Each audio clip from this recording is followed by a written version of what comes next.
Das hier ist mein neues und wirklich kleines Projekt, ein Raspberry Pi 3B Plus. Schon seit längerer Zeit wollte ich so einen Minicomputer haben, um damit zu experimentieren. Ich interessiere mich für die Leistungsfähigkeit dieses Gerätes und für das hauseigene Betriebssystem Raspbian. In dieser Generation des Raspberry Pi gibt es einen HDMI-Anschluss in voller Größe, einen Audioeingang, Micro-USB-Anschluss für den Strom, also für das Netzteil. Außerdem gibt es 4 USB-Schnittstellen, einen Eingang für eine Micro-SD-Karte und sowohl einen LAN-Anschluss als auch ein eingebautes WLAN-Modul. Außerdem wiegt der Raspberry Pi nur ungefähr 50 Gramm. Er verbraucht unheimlich wenig Strom, sodass er 24/7 laufen kann. Und er ist eben so klein, dass man ihn wunderbar an verschiedenen Stellen unauffällig installieren kann.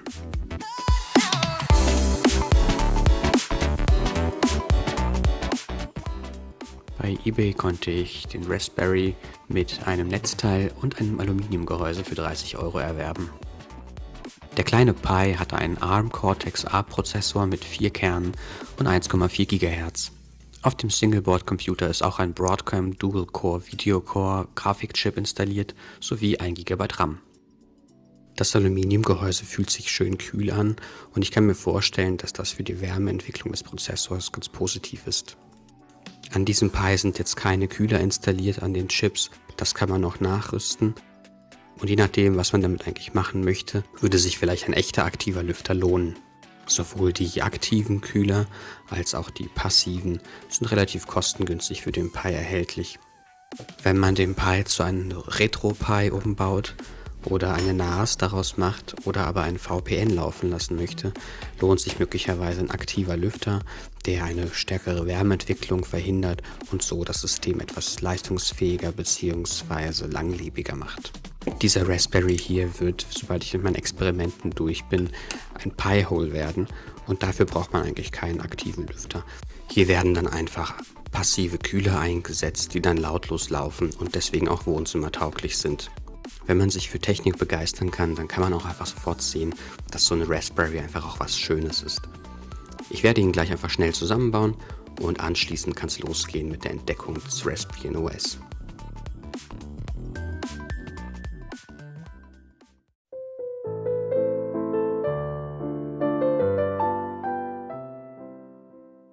Eine Micro-SD-Karte mit Adapter kommt hier in meinen PC, um darauf dann das Betriebssystem Raspbian zu installieren. Nach Raspbian kann man einfach suchen oder man geht direkt auf raspberrypi.com.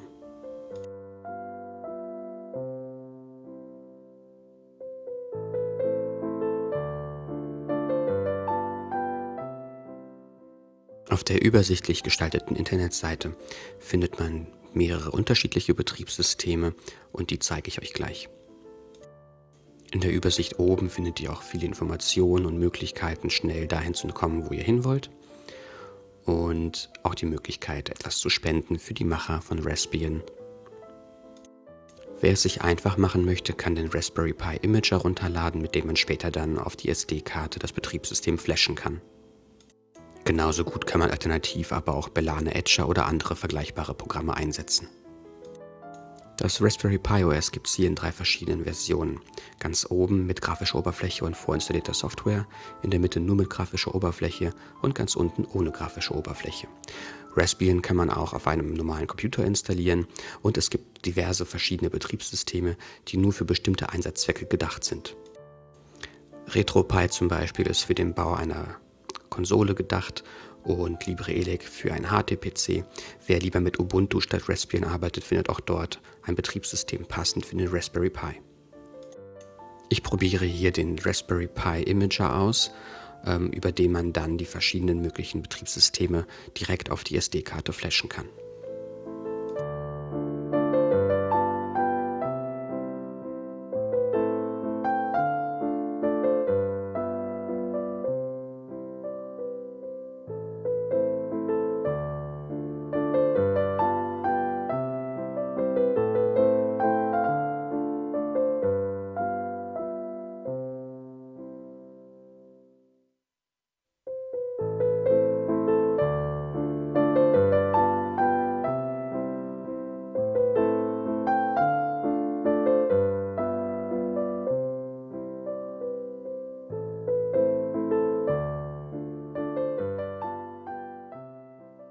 Sobald der Imager installiert ist, kann man ihn starten und dann kann man, wie man das auch in anderen Programmen auch kennt, die SD-Karte anwählen bzw. den Installationsort und dann das Image auswählen, das man haben möchte, also hier direkt das Betriebssystem, das man installieren will. Ich entscheide mich hier für die Full-Version, also mit grafischer Oberfläche und vorinstallierter Software, einfach weil ich das mal gerne sehen möchte und ausprobieren will.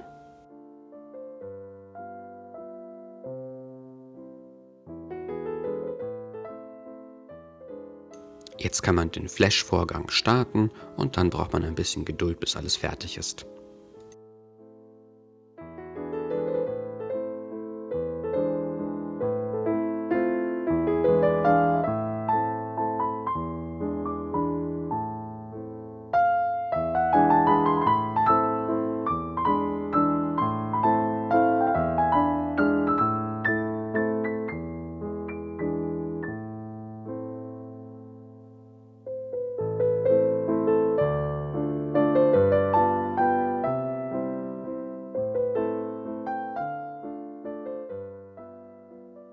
Sobald alles fertig ist, kann man seine Arbeit am Standardcomputer beenden, die SD-Karte entfernen und zum Raspberry Pi wechseln.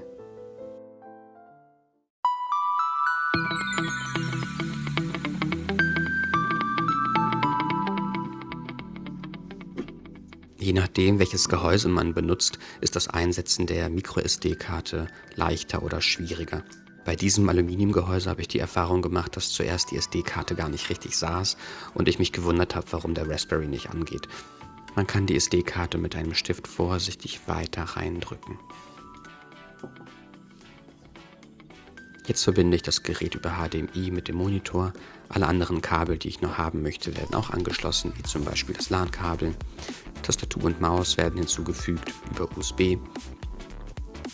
Und zuletzt kommt das Stromkabel. Sobald der Raspberry Strom hat, startet er augenblicklich. Es gibt keinen An- oder Ausschalter, außer man hat ein Gehäuse, das diese Funktion bereitstellt.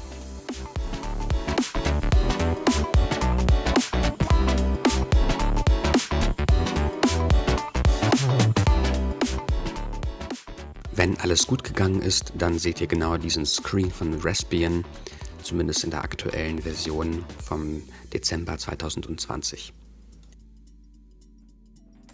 Dann folgen all die möglichen Einstellungen, die man vornehmen kann, wie zum Beispiel die Auswahl der Sprache für das Betriebssystem, aber auch die Länderauswahl und die Zeitzone.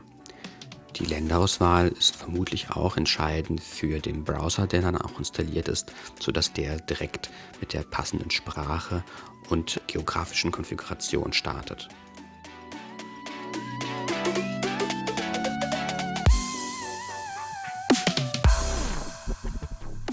Hier kann man sein Passwort festsetzen.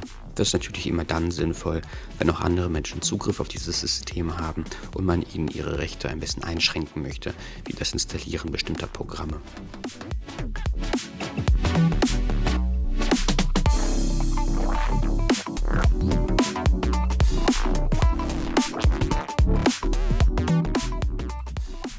Nun kann man Monitoreinstellungen optimieren, wobei jetzt hier dieser ältere Monitor vom Raspberry sofort richtig erkannt worden ist. Anschließend kann man das Netzwerk festlegen und in diesem Raspberry ist ein WLAN-Modul eingebaut, aber ich habe es auch über LAN-Kabel angeschlossen. Trotzdem möchte sich der Raspberry nun mit dem WLAN verbinden. Zum Test probiere ich das aber trotzdem mal aus, auch wenn ich eigentlich das Kabel eingesteckt habe. Hier einfach schnell das WLAN-Passwort eintippen.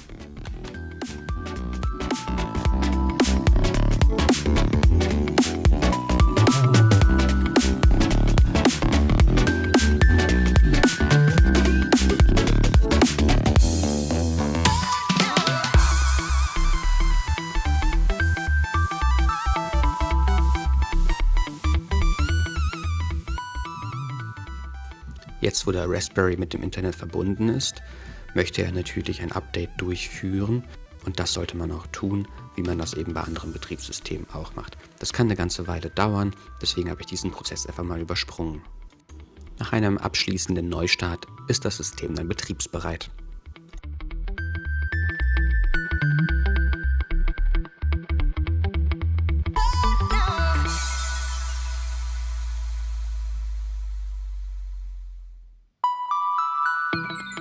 Ich weiß nicht, wie es euch geht, aber wenn ich diese Himbeere sehe, habe ich so viele positive Assoziationen.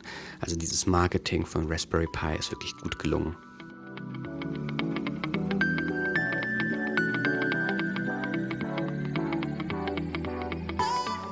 Ja, und jetzt kann es wirklich losgehen.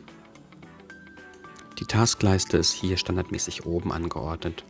Man sieht hier die 3 Symbole, Bluetooth, WLAN und Sound, und kann natürlich die entsprechenden Einstellungen vornehmen. Ich verbinde mal zum Test über Bluetooth eine Box mit dem Computer, um auch den Sound zu checken. Das ging jetzt alles ziemlich zügig und reibungslos.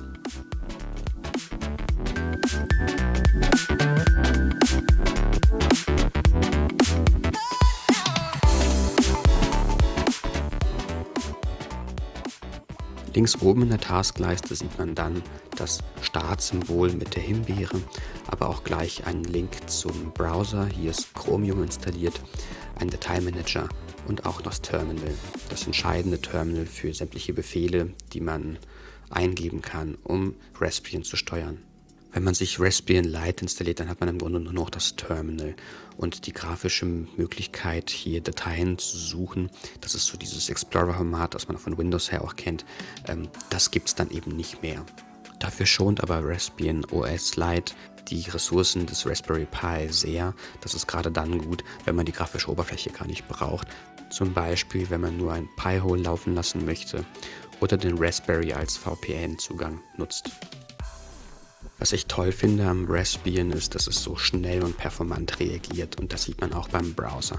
Obwohl der Raspberry Pi nur 2 GB RAM hat und eigentlich ein Mini-Prozessor eingebaut ist, ist doch der Aufbau der Webseiten mit dem Browser sehr, sehr zügig und schnell.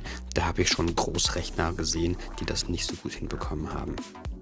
Für den Standard-User, der im Grunde ein PC nur dafür braucht, um Videos bei YouTube zu gucken, im Internet zu browsen, ab und zu mal eine E-Mail zu verfassen und vielleicht mal Office-Programme zu nutzen, für den ist so ein Raspberry Pi eigentlich völlig ausreichend.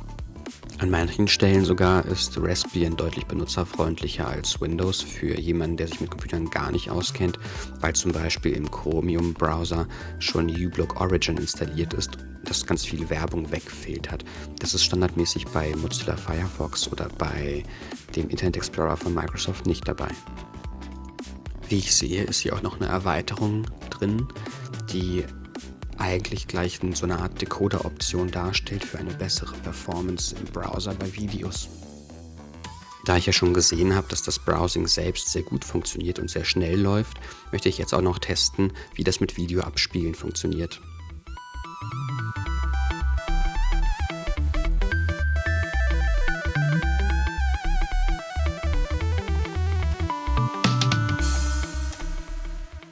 Der Aufbau der Seite braucht schon ein bisschen Zeit. Natürlich sollte man auch nicht zu viel vom Raspberry Pi erwarten.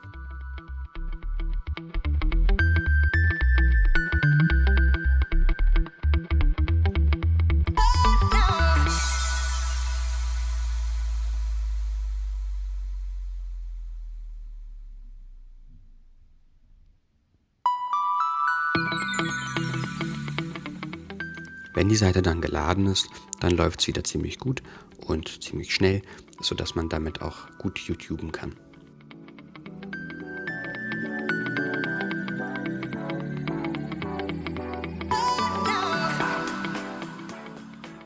Das Laden des Videos dauert eine kurze Weile. Auch hier wieder sollte man nicht zu viel erwarten vom Pi. Schließlich hat er nur 1 GB RAM.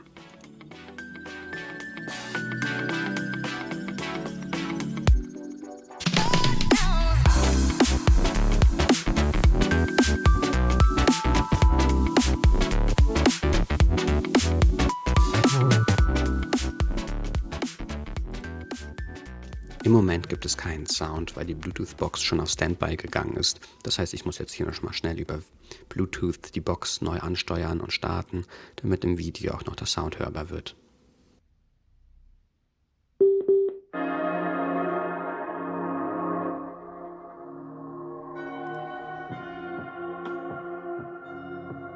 Im Fenster sieht es schon ziemlich gut aus, aber auch im HD-Format und im Full-HD-Format kann man hier die Videos betrachten.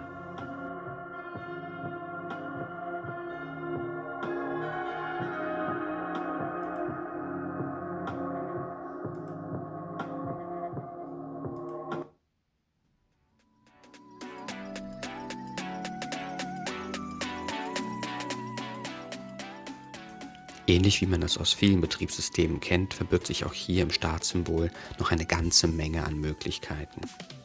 Hier gibt es zahlreiche Programme, die man laufen lassen kann, zahlreiche Tools, die man verwenden kann und natürlich auch die Möglichkeit, sich abzumelden, das System herunterzufahren. Beim Zubehör zum Beispiel gibt es den Task Manager, den man ja auch schon vielleicht kennt, wo man die Systemoperation überwachen kann.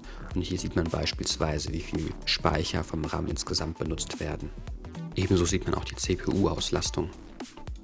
Insgesamt kann man sagen, dass das System zurzeit nur ca. 5-10% der Ressourcen überhaupt braucht. Man hat also noch sehr viele Möglichkeiten, in diesem Singleboard-Computer etwas zu machen.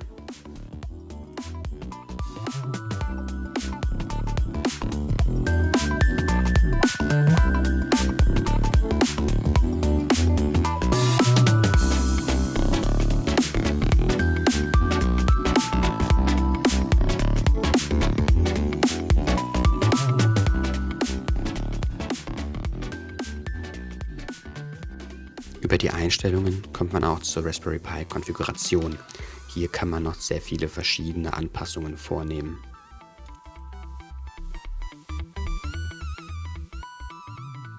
Man kann das Passwort ändern, wenn man möchte. Man kann aber auch verschiedene Boot-Einstellungen ändern, zum Beispiel auch eine automatische Anmeldung aktivieren und auch den Startbildschirm verändern. Während man in Windows den Startbildschirm oder auch die PIN-Abfrage am Anfang nur mit einem Workaround deaktivieren kann, gibt es hier eine einfache Klickoption. Das finde ich ziemlich benutzerfreundlich.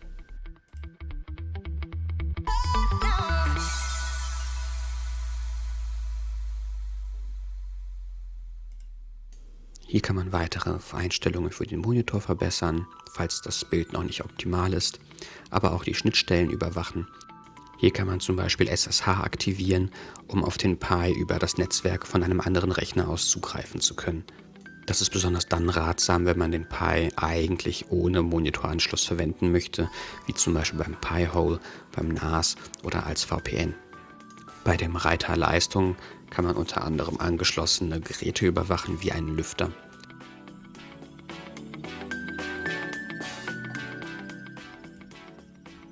Und bei der Lokalisierung kann man die Einstellungen vom Anfang neu einrichten.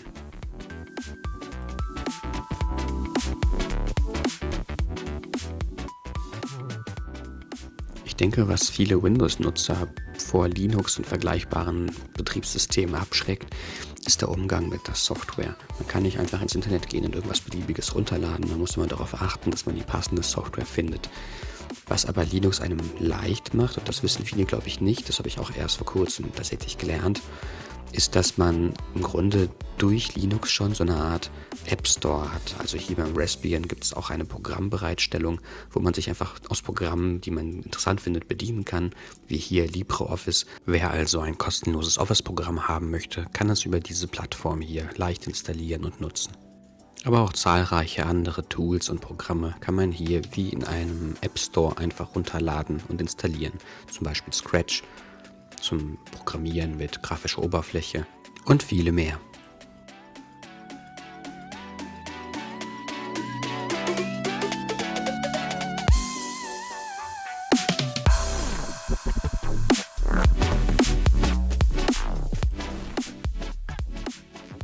Wenn wir zu den Einstellungen zurückkehren, sehen wir hier auch Appearance Settings und hier kann man diverse Einstellungen vornehmen, um das Aussehen von Raspbian zu verändern. Ob das jetzt nun die Hintergrundbilder sind oder auch andere Einstellungen wie Farbanpassungen für Fenster und so weiter.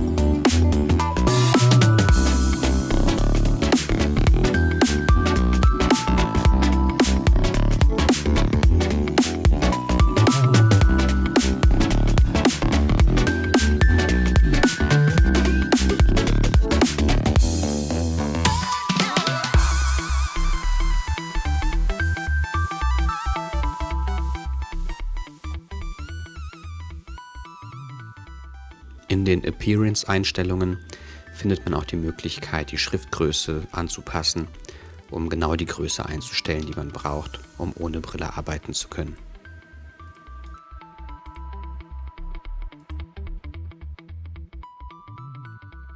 Bei den Einstellungen finden wir auch die Option, Softwarebestandteile zu installieren oder zu deinstallieren.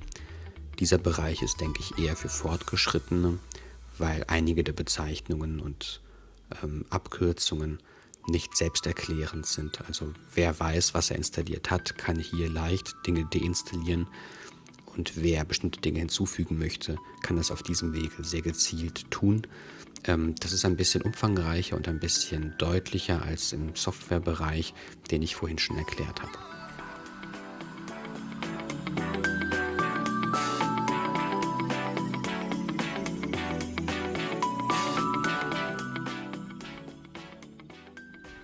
Es gibt bei Raspbian noch sehr viel mehr zu entdecken. Alleine das Terminal mit all den Kommandozeilen, die man dafür lernen kann, ist schon eine Welt für sich und eine Erkundung wert. Aber an dieser Stelle sollte es uns reichen, die grafische Oberfläche kennengelernt zu haben, den Aufbau und die Funktion von Raspbian gesehen zu haben, und nun melde ich das System ab. Hoffentlich habt ihr jetzt auch Interesse daran gewonnen, Raspbian kennenzulernen. Viel Spaß beim Erkunden. Bis zum nächsten Mal und danke fürs Zuschauen.